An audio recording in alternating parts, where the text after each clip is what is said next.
Hello, it's Lindsay again from the UK Hypnosis Convention. Today I'm delighted to welcome Nick Kemp. Nick's presentation is on Sunday the 19th in the Q Theatre, the Q or the York Theatre, it has two names, at 1700 hours to 1845. His presentation is called All the Way Through the Looking Glass with Provocative Change Work, and it's a 2-hour introduction to the PCW model. Nick's been involved in personal change for over 40 years. He studied many approaches, including NLP and hypnosis, before coming across provocative therapy in 2004. Nick teaches his own PCW provocative change works all over the world. And as well as teaching globally, he runs online student platform and 2 private clinics in the UK, as well as services for the corporate sector. Fantastic. Welcome, Nick. Thank you. Can you tell us a little bit more about yourself and what we can expect from your presentation? Sure. I mean, my background was originally in business and corporate sales. So I was very much focused on results. You know, my old boss used to say to me when I was in sales, don't tell me what you think will happen, show me what you can do. Ooh, yeah.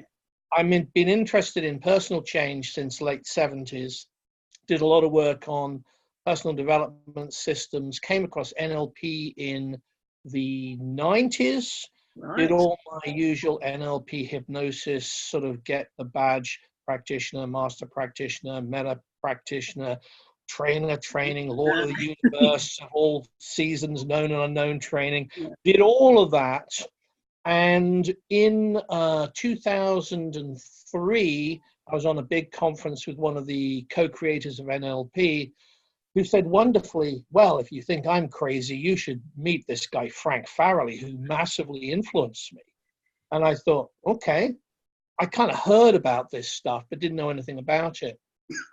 Long story short, I started training with Frank Farrelly, who was the creator of an approach called Provocative Therapy. This was a big influence on the creation of NLP. And also Frank talked to Betty Erickson, because Milton Erickson was interested in Frank's work, which dates way, way, way back. I inherited Frank's work when he passed away, and I've got his entire archive. Here's some reel-to-reel from 1961. Now, I was only 2 years old at that point, although I may look a lot younger than that. And I saw Frank work on the South Coast. We were talking about the South Coast earlier, you know, down actually in Bournemouth. I'd done all my hypnosis training. I knew my Ericksonian stuff. I could do all of this. And when I saw Farrelly, I literally didn't know what to make of it. I was sort of totally confused, but intrigued. Started to explore training with him, and we became very good friends. And what I learned from him is that his level of working, which many people talked about as being deeply hypnotic, although Frank would always deny any associations with hypnosis, was how to be able to connect with clients, change their states conversationally very, very quickly, and to produce really, really good, long-lasting results. So what are we going to be doing down in London?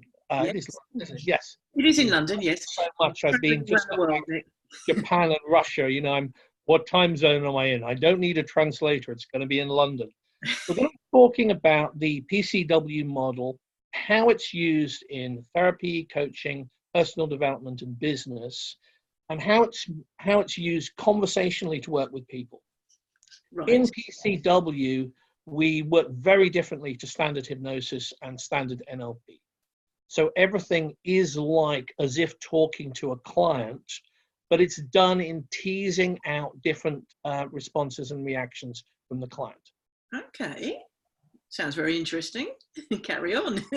Well, okay, so let me give you a simple example. The real Homer Simpson level of this. In a normal coaching session, you'd usually start off with, okay, so what do you want? From that point, you say, okay, what do you need to get there? What happens if you get it? What happens if you don't get it? What resources do you need to get? How long is it going to take? Blah, blah, blah. So you set up like a grid of all these different things. In provocative style trainings, in provocative therapy, or in provocative change works or PCW, we start off with what's the problem? And Okay. then the practitioner will encourage the client to do more of the same behavior. Now that sounds a little nuts. Yeah. Because it's like, that seems completely counterintuitive to everything else. But what happens is it sets up a dynamic in the session where the client then starts to affirm what's useful and what's helpful for them. I see. Yeah. The hypnotic element in PCW is used to use trance work with clients. Once you've done that sort of provocative interaction, is then to get the client to notice what's changed in the actual work. If you're an NLP person listening to this, think of it as like broadband, super fast, multi-layered, some modality shifts. Right. You know, if you're an Ericksonian or hypnosis person, you can think of it in terms of changing different states really quickly and with great precision to produce different client shifts in behaviors and different behavioral patterns. It's completely different to anything else, because a lot of the stuff I see, you know, the latest secrets of the Sphinx from blah, blah, blah, you know, it's the same thing, basically. You know, people talk about you can have hypnosis without people going into hypnotic states. This is genuinely very different. When I first saw this in action, I said to Frank later on, I said, I feel equally inspired and depressed. Inspired because it's shown me something quite different. Depressed because, or momentarily, let's say, put that caveat in, because it's going to make me rethink everything. I'm going to start from scratch about what's useful, what's helpful in these situations. So we'll be doing 2 hours is a very short period of time. We'll be doing a quick overview, probably similar to, I was teaching at a medical conference in Hiroshima a month ago, and to 120 medics. And it's like 2 hours is really short period of time, but we can get something done, you know, that will be interesting and hopefully a real practical benefit for people. Yeah, I'm sure it will. Thank you so much. That sounds absolutely intriguing. And as you say, definitely something that's very different. It's nothing like anything else. I mean, it's not like, oh yeah, it's kind of like Milton with a little bit of a twist. Oh, it's like the 6-step reframer. It's completely different. You know, the key thing is it's very much based on precision. I'm teaching in 14 different countries all around the world. I just got back from teaching 140 students in Moscow, and I'm back next year. In India and Japan, especially, the medics love it because it's really time effective and accelerated. If you look at provocativechangeworks.com, all one word, you'll see different information there. And if you hunt me out on YouTube, Nick Kemp, Provocative Change, you'll find a whole bunch of different videos, testimonials, feedback from people like Steve Andreas, Frank Bork of the NLP Research and Recognition Program, masses of different people. But this will be the first time I've done something in London for a long time, so it'll be seriously cool. Fantastic. And we're delighted it's the UK Hypnosis Convention. Who'd have thought it? Just to remind I would everybody, bet it on me attending, let me tell you. You know, in my jet lag state, I agreed to do it.